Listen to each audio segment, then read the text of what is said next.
Hello বন্ধুরা, good morning. চলে এসে আরেকটি নতুন ভিডিও নিয়ে। আশা করি তোমরা সবাই ভালো আছো আর আমরা ভালো রয়েছি। তো আজকে হলো গিয়ে বুধবার, মানে আমরা গ্রামের বাড়ি থেকে, আমাদের মামা বাড়ি থেকে ফিরে আসার পর আজকেই হচ্ছে ব্লগিংটা শুরু করলাম। তো এই কয়েকদিন চারটা কি পাঁচটা ব্লগ হয়েছে হয়তো। তো সেগুলো হচ্ছে হ্যাঁ এতদিন চললো, নর্মালি চললো। তো এখন হচ্ছে আজকে থেকে আবার ডেলি ব্লগিংটা, যেটা মানে এইখানকার ডেলি ব্লগিং যেটা আমাদের শিলিগুড়ির, সেটা শুরু করলাম। তো যাই হোক, সকাল সকাল ওঠা হলো। আর ছেলের এখন সামার ভ্যাকেশন চলছে, 2 সপ্তাহের ছুটি রয়েছে। 22 তারিখ সম্ভবত খুলবে স্কুল।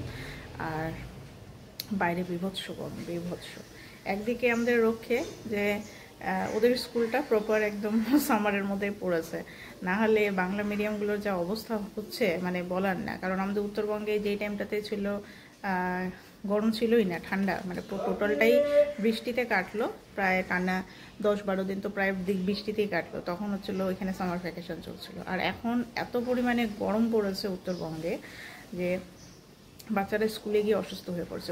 হওয়াটাই স্বাভাবিক, এত পরিমাণে গরম আমরা বড়রা সহ্য করতে পারছি না। আর স্কুলে তার মধ্যে প্রপার ফ্যান নেই, অনেক প্রবলেম। কি করব, মানে বলার কিছু নেই। মানে আমাদের স্কুল পরিষদকে এই জিনিসগুলো দেখাটা খুবই দরকার। কারণ সবসময় তো আমরা বঞ্চিত হই উত্তরবঙ্গবাসীরা, এটা সকলেই জানে। মানে আমরা যারা উত্তরবঙ্গবাসী রয়েছে প্রত্যেক ক্ষেত্রেই আমরা বঞ্চিত হই অনেক কিছু থেকেই। এখন সামার ভ্যাকেশন থেকেও আমরা বঞ্চিত হচ্ছি। এখন এখানে যখন গরম পড়েছে, এখন এখানে বাচ্চাদের স্কুলে যেতে হচ্ছে। আর দক্ষিণবঙ্গে ওখানে তো সবসময়ই গরম বলতে গেলে। জানি না ওখানকার ওয়েদার কী আছে না আছে, কোনো আপডেট আমি এই মুহূর্তে আমার জানা নেই। সুতরাং ওদেরকে নিয়ে কিছু বলবো না। কিন্তু আমি বলছি হচ্ছে আমাদের উত্তরবঙ্গকে নিয়ে। এখানকার স্কুলের স্টুডেন্টদের সত্যি খুবই কষ্ট হচ্ছে।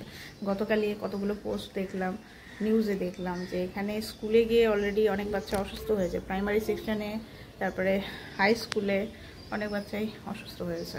ইভেন আমি যখন মামা বাড়িতে গেলাম, ওখানে তো মানে থাকাই যাচ্ছে না। আমাদের শিলিগুড়িতে তো যা অবস্থা, ওখানে তো মানে আরও সাংঘাতিক অবস্থা।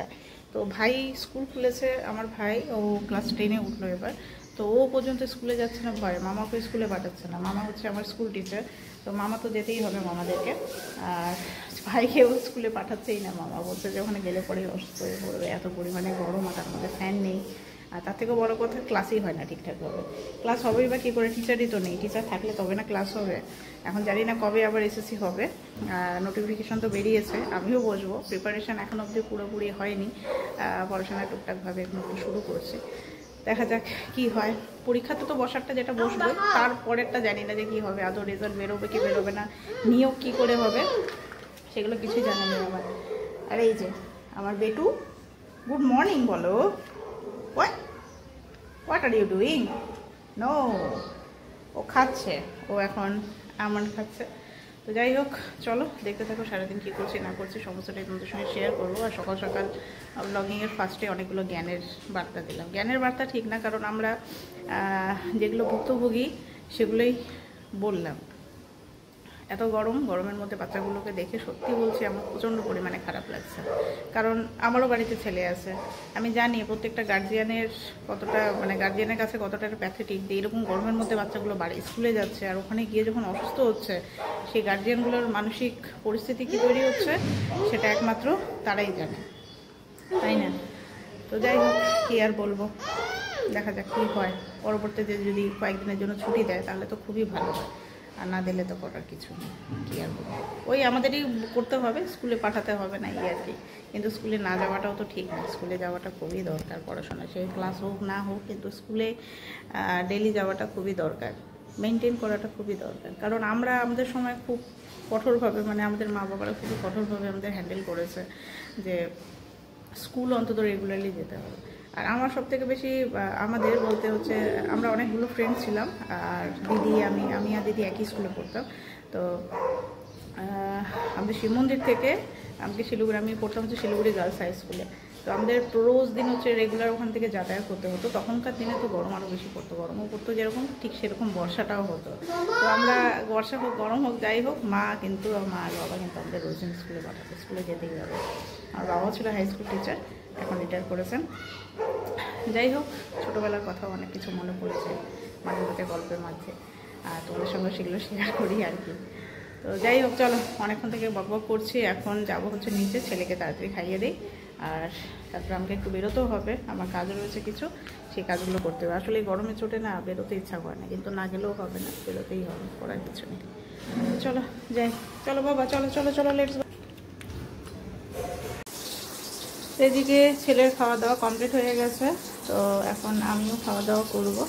এদিকে মাছ একটু ভেজে নিচ্ছি, সকালবেলা একটু ভাতই খাবো, এদিকে একটু বেরোতে হবে। তো বাছা মাছ নেওয়া হয়েছে, বাছা মাছ, আমার নামটা ঠিক আমার মনে আসছে না। মাছটা তো খেয়েছি ঠিকই, কিন্তু বাছা মাছ না কি মাছ বুঝতে পারতেছি না। যাই হোক, এই যে মাছ ভেজে নিচ্ছি, আর তার সাথে এদিকে আছে পটল তরকারি আছে, এদিকে সিদ্ধ ডাল। তো সিদ্ধ ডালটা মনে দিয়ে একদম অখাদ্যর মতো পড়ে গেছে, তো এটাকে আমি আবার প্রসেসিং করলাম। এখানে দিলাম রসুন, আর নামানোর সময় একটু কাঁচা সরষের তেল দিলাম। ভালো লাগলো খেতে, ভালো লাগলো খেতে, কি একটু টেস্ট করেছে। আর এদিকে একটা মিক্সড তরকারি আছে, আর এই তো এদিকে আলু ভাজা, এগুলো দিয়ে এখন খাওয়া দাওয়া করা হবে সকালে। তো বাইরে এসছি কাজে, আর এদিকে দেখো কি পরিমাণে বৃষ্টি শুরু হয়েছে। আমি যখন বেরোলাম তখন বৃষ্টি নেই, তখন ছিল রোদ, আর আমি রেনকোটও নিয়ে আসিনি। তো যাই হোক, বৃষ্টিটা কমবে তারপরে তখন আবার বেরোবো। বৃষ্টি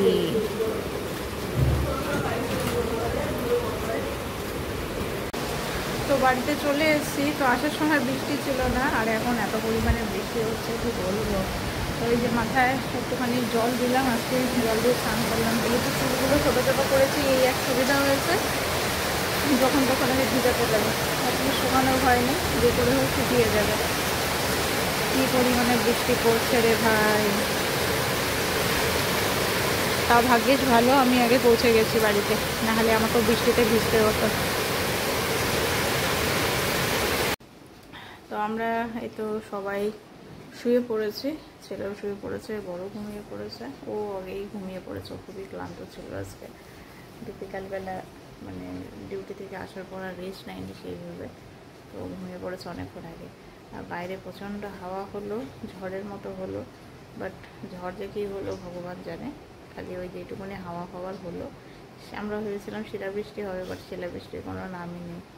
যাই হোক, ওয়েদারটা একটুখানি ঠান্ডা হয়েছে, খুব যে ঠান্ডা হয়েছে তা না, গরম আছে, ভালোই গরম আছে। মানে কি বলবো, বৃষ্টিটা যদি কন্টিনিউ থাকে তাহলে হয়তো একটু গরমের হাত থেকে একটু রক্ষা পাওয়া যাবে।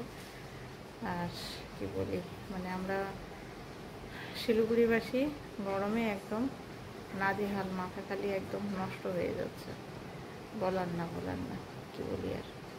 তো চলো বন্ধুরা, আজকে ভিডিওটা এখানেই শেষ করছি, নেক্সট ভিডিওতে আবার দেখা হবে তোমাদের সাথে। গুড নাইট, ভালো থেকো সবাই।